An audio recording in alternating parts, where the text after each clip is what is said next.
নবীজি দুখানা হাত উত্তোলন করে দোয়া করলেন, আল্লাহুম্মা ইহদি উম্মা আবি হুরায়রা, আয় আল্লাহ তাআলা আমি দোয়া করি তুমি দয়া করে আবু হুরায়রার মাকে হেদায়েত নসিব করে দাও। রাসূলুল্লাহ দোয়া করলেন আল্লাহ ওর মায়ের হেদায়েত করে দাও। হযরত আবু হুরায়রা রাসূলের মুখে দোয়া শুনে দিয়েছেন দৌড়।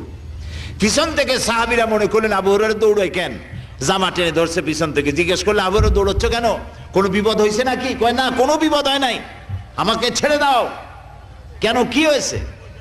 হযরত আবু হুরায়রা বলেন, সাহাবীরা আমাকে ছাড়ো, আমি দৌড়াইয়া বাড়ি গিয়ে দেখতে চাই। আমি আগে দৌড়াইয়া বাড়ি পৌঁছলাম, নাবি বাড়ি পৌঁছবার আগে আল্লাহ নবীর দোয়া আমার বাড়ি পৌঁছায়। সেই দুইটা জিনিসের কোনটা আমি দেখতে চাই।